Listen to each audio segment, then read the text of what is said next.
各位记者朋友，大 Good afternoon and welcome to the press conference. Now the floor is open to questions. 发言人您好，中国日报提问：11月27日，中国政府发布新时代的中国军控。 On November 27th, China released a white paper titled China's Arms Control, Disarmament and Non-Proliferation in the New Era. This is the first time in 20 years that the Chinese government has comprehensively stated China's policy on relevant matters by releasing a white paper. What is the background and significance for China to release this new white paper? China released white papers on arms control twice, in 1995 and 2005. This year marks the 80th anniversary of the victory of the Chinese People's War of Resistance against the Japanese aggression and the World Anti-Fascist War and the founding of the United Nations. At this crucial historical juncture, the white paper, China's Arms Control, Disarmament and Non-Proliferation in the New Era, released by Chinese government, is of great significance. The current international security and arms control situation is complex and severe, with frequent local conflict and unrest. The international arms race continues to escalate. Human society is once again at a crucial crossroads, faced with a choice between peace and war, dialogue and confrontation, win-win results, and a zero-sum game. The white paper systematically states China's views and policies on the international security and arms control situation in the new era, comprehensively introduces China's positive endeavor, practical measures, and remarkable achievements in constructively participating in the process of international arms control over the past 20 years, especially since the 18th National Congress of the CPC.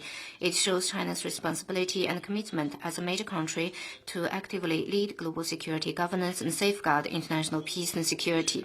The white paper points out that China has always constructively participated in the process of international arms control, disarmament, and non-proliferation, contributed China's wisdom, initiatives, and solutions, and is committed to improving the international security environment, enhancing international security cooperation, resolving international security dilemmas, and improving global security governance.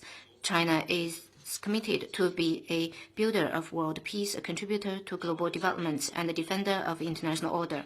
Releasing the new white paper is a concrete measure for China to actively practice the Global Security Initiative and Global Governance Initiative. No matter how the international landscape evolves, China will always stand on the side of peace and justice, and is a staunch force for safeguarding world peace and security. China is willing to work with all peace-loving countries to advocate an equal and orderly multipolar world and a universally beneficial and inclusive economic globalization, consolidate and develop the international arms control system with the United Nations at its core, build a community with a shared future for humanity.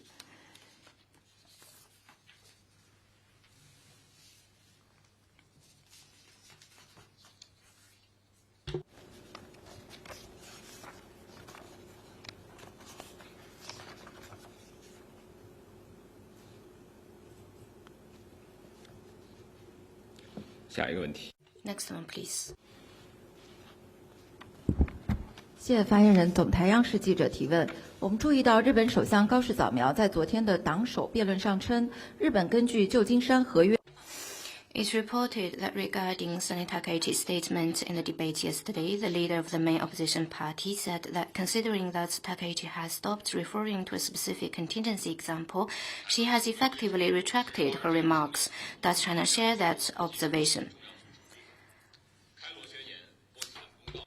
China's recovery of Taiwan is a victorious outcome of World War II and integral part of the post-war international order, a series of instruments with legal effect under international law, including the Cairo Declaration, the Potsdam Proclamation, Japanese surrender of instrument of surrender, have all affirmed China's sovereignty over Taiwan. The question regarding the status of Taiwan was already resolved once and for all when the Chinese people won the victory. On October 1st, 1949, the Central People's Government of the PRC was established and has since been the sole legal government representing the whole of China. This is a change of government in which China as subject under international law didn't change, and China's sovereignty and inherent territorial boundaries stayed unchanged. Thus, the government of the PRC naturally and fully enjoys and exercises China's sovereignty, including sovereignty over the Taiwan region. The 1972 Sino-Japanese joint statement states that, quote, "The government of Japan recognizes the government of the PRC as the sole legal government of China. The government of the PRC reiterates that Taiwan is an inalienable part of the territory of the PRC. The government of Japan fully understands and respects the stand of government of the PRC, and it firmly maintains its stand under Article 8 of the Potsdam Proclamation," unquote. The so-called Treaty of San Francisco was issued with the exclusion of important parties to the World War II, such as the PRC and the Soviet Union, in order to seek a separate peace deal with Japan. The document goes against the provision of not making a separate armistice or peace with the enemies in the declaration by United Nations, signed by 26 countries, including China, the US, the UK, and the Soviet Union, and violates the UN Charter and the basic principles of international law. Anything set out in the treaty, including on the sovereignty of Taiwan or the handling of the territory and sovereign rights of China as a non-signatory, is thus entirely illegal and null and void. Prime Minister Takaichi deliberately avoids the Cairo Declaration and the Potsdam Proclamation, which have full legal effect under international law and are explicitly underscored in the Sino-Japanese Joint Statement, the Treaty of Peace and Friendship between China and Japan, and other bilateral treaties, and she singularly brings up the illegal and invalid Treaty of San Francisco. That once again shows that Prime Minister remains unwilling to own up to the wrongdoing and turn back from the erroneous course, and continues to damage the political foundation of China-Japan relations established on the spirit of the four political documents, showing no regard for the authority of the United Nations and openly challenging the post-war international order and basic norms international law, and even seeks to play up the so-called notion that Taiwan's status is undetermined, that just doubles the fault. China firmly rejects that and calls for utmost vigilance from the world. We once again urge Japan to reflect on and correct its wrongdoing, retract the erroneous remarks, and take practical steps to honor its commitment to China and fulfill Japan's basic responsibility as a United Nations member state. Next one, please.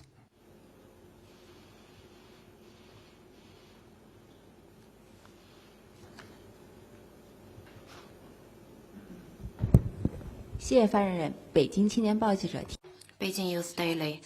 Last week, when attending the 20th G20 summit, Premier Li Qiang announced that China and South Africa jointly launched the Initiative on Cooperation Supporting Modernization in Africa, which has drawn much attention from all sides.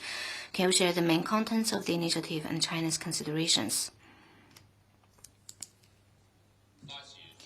Launching the Initiative on Cooperation Supporting Modernization in Africa was an important consensus reached between President Xi Jinping and South African President Ramaphosa during the FOCAC Beijing Summit in September 2024.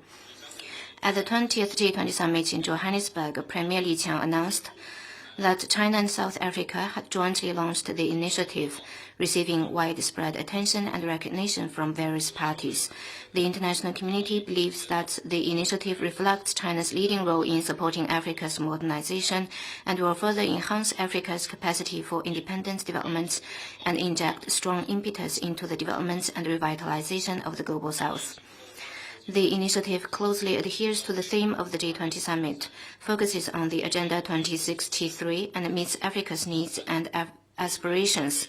It calls upon the international community to observe 6 principles in cooperation with Africa: justice and equitability, openness and win-win, putting the people first, diversity and inclusiveness, sustainable development, and peace and security. The initiative also lists areas such as trade facilitation, green development, poverty reduction, people's well-being, people's health, climate change, local development of enterprises, and enhanced value as key areas of cooperation. The initiative supports the African side in exploring modernization paths that suit their national conditions, enhancing Africa's voice and representation in international affairs, reflecting the common core of African countries at the moment and sending out a strong voice of the time to promote multilateralism. China is a strong supporter and sincere companion of Africa's modernization. Supporting modernization in Africa is a common responsibility of the international community. China calls on all African countries and important development partners to actively support and participate in the initiative, respect Africa's rights to choose its path to modernization independently, support Africa's efforts to realize peace and development, and make concrete contribution to Africa's early realization of modernization. 下一个问题。 Next one, please.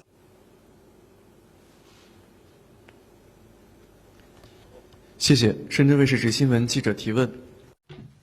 Shenzhen TV. It reported that regarding Sanai Takaichi's statement in the debate with opposition party leaders, the leader of the main opposition party in Japan said considering that Takaichi has stopped referring to a specific contingency example, she has effectively retracted her remarks. Does China share that observation?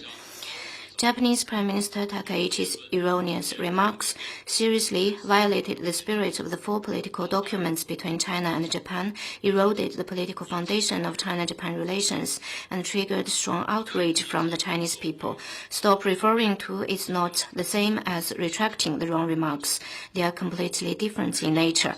The Japanese side hopes to downplay Prime Minister Takaichi's seriously misguided remarks and make it go away by not referring to them. That is just self-deceiving and wishful thinking, and China would absolutely not accept that.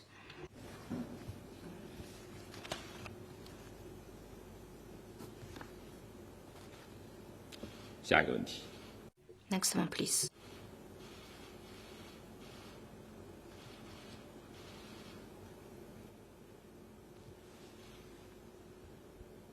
Thank you, Mr. Spokesperson. NHK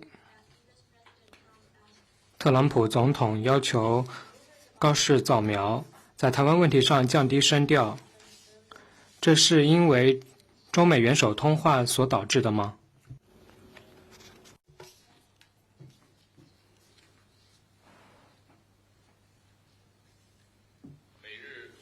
The phone call between the U.S. and Japanese leaders is a matter between the United States and Japan. I have no comments on that.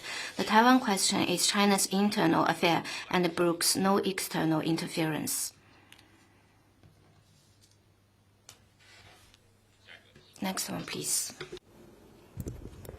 总台国广记者提问：近日，联合国人权理事会单边强制措施对人权负面影响特别报告员杜。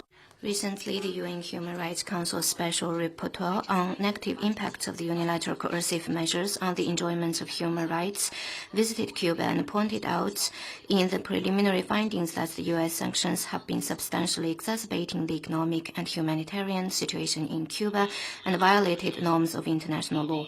What's your comment? We noted relevant information. The Special Rapporteur's report is fully consistent with the UN General Assembly resolution calling for an end to the embargo imposed by the United States against Cuba that was once again overwhelmingly adopted last month. China opposes the U.S.'s blockade and sanctions against Cuba. China urges the U.S. to heed the call for justice from the international community, immediately lift the blockade and sanctions against Cuba, and remove the country from the list of state sponsors of terrorism. Next one, please.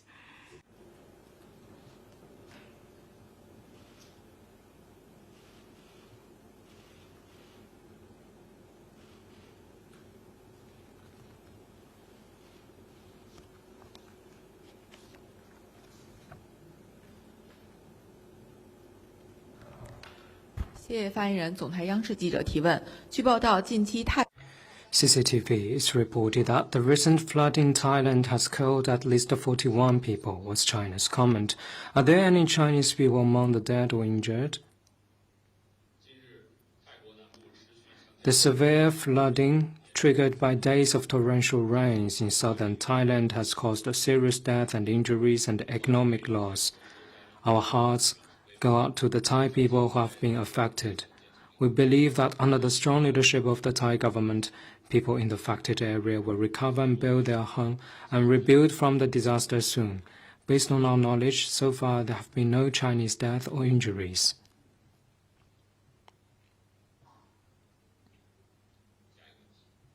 Next one, please.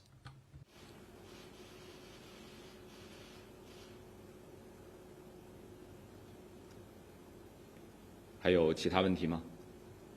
Are there any more questions? 好，今天的记者会到此结束。 If not, then let's call it a day.